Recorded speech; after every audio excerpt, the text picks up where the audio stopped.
यद्यपि भगवद गीता का व्यापक प्रकाशन और पठन होता रहा है, किंतु मूलतः यह संस्कृत महाकाव्य महाभारत की एक उपकथा के रूप में प्राप्त है।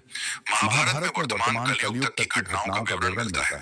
इसी युग के प्रारंभ में आज से लगभग 5000 वर्ष पूर्व भगवान श्री कृष्ण ने अपने मित्र तथा भक्त अर्जुन को भगवद गीता का उपदेश दिया था। उनकी यह वार्ता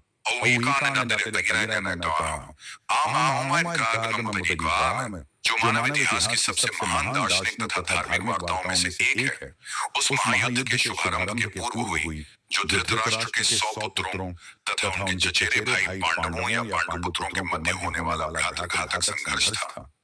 धृतराष्ट्र तथा पांडु भाई भाई थे, जिनका जन्म कुरुवंश में हुआ था और वे राजा भरत के वंशज थे, जिनके नाम पर ही महाभारत नाम पड़ा। चूंकि बड़ा भाई धृतराष्ट्र जन्म से अंधा था, अतएव राज सिंहासन उसे न मिलकर उसके छोटे भाई पांडु को मिला। पांडु की मृत्यु अल्पायु में हो गई, अंधता कम हुई। अतएव उसके 5 पुत्र युधिष्ठिर, भीम, अर्जुन, नकुल तथा सहदेव धृतराष्ट्र की देखरेख में रख दिए गए। और वैसे आज दिक्कत देगी, क्योंकि उसे कुछ काल के लिए राजा बना दिया गया था।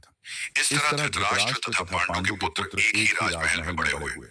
दोनों ही को गुरु द्रोण द्वारा सैन्य कला का प्रशिक्षण दिया गया और पूज्य भीष्म पितामह उनके परामर्शदाता थे।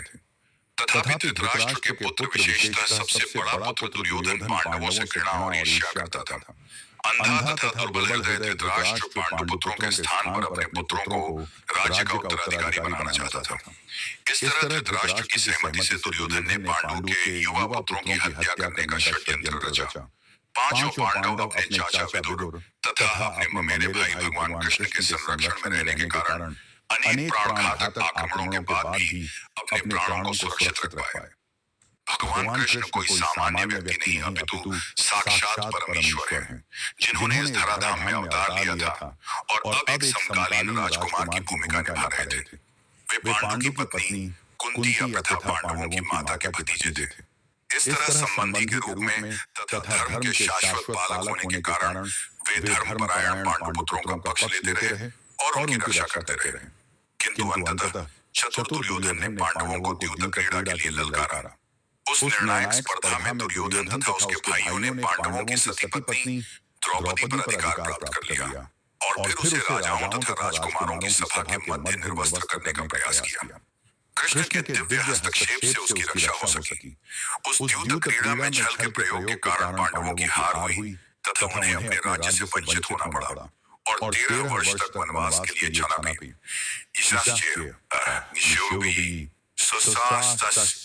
जाना पड़ा। वनवास से लौटकर पांडवों ने धर्म सम्मत विधि से दुर्योधन से अपना राज्य मांगा, किंतु उसने देने से इनकार कर दिया।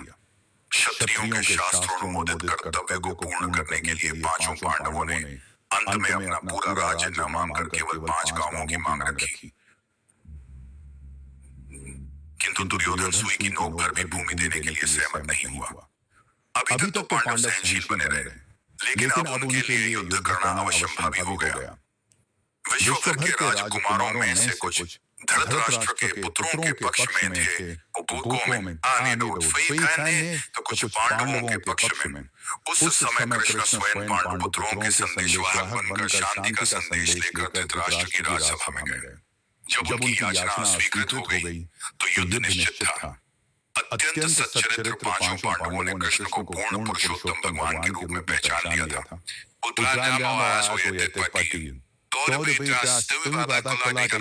किंतु धृतराष्ट्र के दुष्ट पुत्रों ने उन्हें नहीं पहचान पाए थे।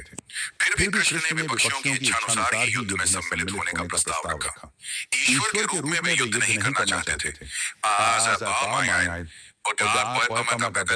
किंतु जो भी उनकी सेना का उपयोग करना चाहे कर सकता था। प्रतिबंध यह था कि एक ओर कृष्ण की संपूर्ण सेना होगी तथा दूसरी ओर वे स्वयं परामर्शदाता तथा सहायक के रूप में उपस्थित रहेंगे।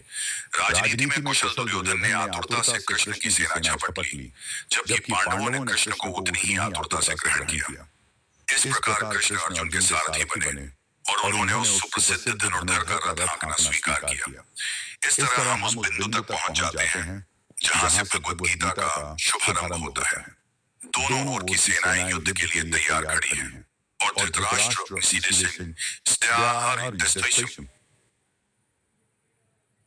अपने सचिव संजय से पूछ रहा है कि उन सेनाओं ने क्या किया। इस तरह सारी पृष्ठभूमि तैयार है। आवश्यकता है केवल इस अनुवाद तथा भाष्य के विषय में संक्षिप्त टिप्पणी की। भगवद गीता के अंग्रेजी अनुवादकों में यह सामान्य प्रवृत्ति पाई जाती है कि वे अपनी विचारधारा तथा दर्शन को स्थान देने के लिए कृष्ण को ताक पर रख देते हैं।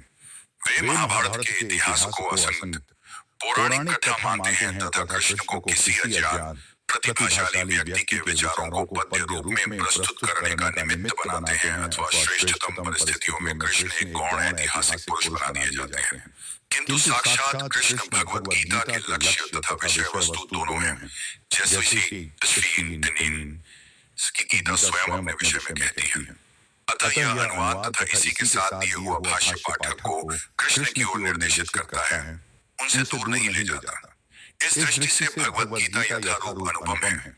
साथ ही इसकी सबसे बड़ी विशेषता यह है कि इस तरह यह पूर्णतया ग्राह्य तथा संगत बन जाती है, क्योंकि गीता के वक्ता एवं उसी के साथ चरम लक्ष्य भी स्वयं कृष्ण है। अतएव यही एकमात्र ऐसा अनुवाद है जो इस महान शास्त्र को भाष्य में शास्त्र को यथार्थ रूप में प्रस्तुत करता है। प्रकाशक।